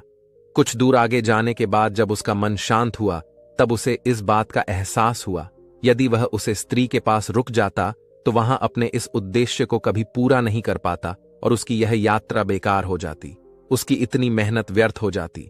और तब उसे एक और चीज का एहसास हुआ कि जो भी व्यक्ति या फिर वस्तु हमें अपने उद्देश्य से भटकाने का प्रयास करे, हमें उससे तुरंत ही दूर हो जाना चाहिए। हमें अपना उद्देश्य याद रखना चाहिए कि हमने यह सफर क्यों शुरू किया था और हम अपनी मंजिल पर क्यों पहुंचाना चाहते हैं। वह लड़का यह सब सोच विचार कर आगे की ओर बढ़ता जा रहा था। रात्रि का वक्त होने वाला था और वह लड़का तेजी से अपने मार्ग में आगे की ओर बढ़ता जा रहा था। तभी उसे मार्ग में एक बुजुर्ग व्यक्ति मिले।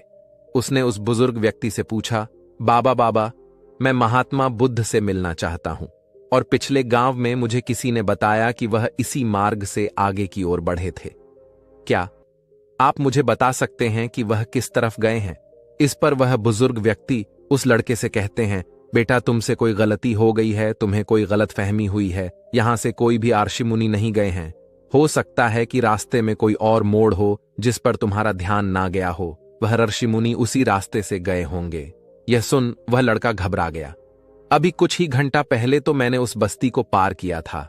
यदि मैं वापस गया तो मैं बहुत पीछे हो जाऊंगा, और अब तो अंधेरा भी होने को है। मेरे पास ना तो कोई रहने का साधन है और ना ही खाने पीने का। मेरी तो पूरी यात्रा बेकार होगी। मुझे तो यह लग रहा था कि मैं महात्मा बुद्ध से अवश्य मिलेगा, लेकिन अब लगता है कि यह मुमकिन नहीं है। मैं उनसे नहीं मिल पाऊंगा। इस प्रकार के कई विचार और उस लड़के के मन में उमड़ने लगे। वह लड़का खुद पर संदेह करने लगा। जैसे ही उसके मन में इस प्रकार के विचार उत्पन्न हुए तो मानो उसके पैरों में किसी ने बेड़ियां डाल दी हो। वह बार बार केवल एक ही बात सोच रहा था कि आखिर वह मुझे क्यों नहीं दिखाई दिया। मैं बार बार एक ही गलती क्यों करता हूं? मुझसे इतनी बड़ी गलती कैसे हो गई? यह सोचकर वह लड़का सर पकड़कर वहीं पर बैठ गया। कुछ देर तक तो उसे कुछ भी समझ नहीं आ रहा था। तभी उसे उसकी मां की बात याद आई। उसकी मां ने उस लड़के से कहा था, बेटा, हर गलती में सिक छुपी होती है जो हमारे जीवन को और भी बेहतर बनाती है। यह बात उसे याद आते ही उसका मन शांत होने लगा, और देखते ही देखते उसकी मन पूरी तरह से शांत हो चुका था। और वह लड़का बार बार अपने मन में अब एक ही बात दोहरा रहा था कि हर गलती में सिक छुपी हुई होती है और हमें वह और बेहतर बनाने आती है। उसने अपनी गलती को स्वीकार किया और वह कहने लगा, हां, मुझसे गलती हुई है। मैं जल्दबाजी में बिना सोचे समझे बस मार्ग में आगे की ओर बढ़ता जा रहा था। जैसे जैसे लोगों ने कहा, मैं उसी तरह से आगे की ओर बढ़ता चला गया। उसके गलती स्वीकारते ही उसका मन पूरी तरह से शांत हो गया। उसकी निराशा अब आशा में बदल चुकी थी। वह एक पेड़ के नीचे बैठा हुआ था। तभी उसने देखा कि कुछ जानवर नदी से पानी पी रहे थे। यह सब देखकर उस लड़के को याद आया कि जब वह पहली बार महात्मा बुद्ध से मिला था तब पानी के पास ही मिला था, और महात्मा बुद्ध के साथ उनके कई शिष्य भी हैं, तो उन्हें पानी की तो आवश्यकता जरूर पड़ेगी। इस पर उस लड़के को तुरंत यह समझ में आ गया कि महात्मा बुद्ध भी उसी रास्ते से भ्रमण कर रहे होंगे जिस रास्ते पर पानी होगा। तभी उसने सोच विचार कर यह तय किया कि वापस जाने से अच्छा है क्यों ना मैं इस नदी के किनारे आगे की ओर बढ़ता रहूं। ऐसा सोचते ही उसने तुरंत ही रास्ता बदल दिया और वह नदी के रास्ते आगे बढ़ने लगा।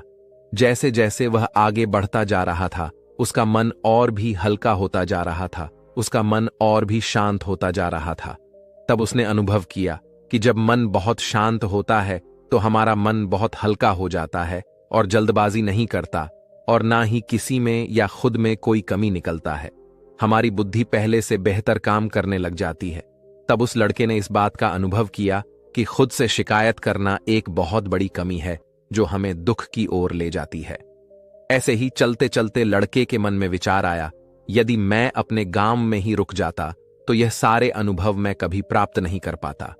ऐसा सोचते सोचते वह मार्ग में आगे की ओर बढ़ रहा था। तभी उसे महात्मा बुद्ध के कुछ शिष्य नजर आए और उन्हें देखकर वह लड़का बहुत खुश हुआ और वह अपने मार्ग में तेजी से और भी आगे बढ़ने लगा। और आखिरकार लगातार 2 दिनों का सफर तय करने के बाद वह महात्मा बुद्ध के पास पहुंचा। वह तुरंत ही महात्मा बुद्ध के पास पहुंचा।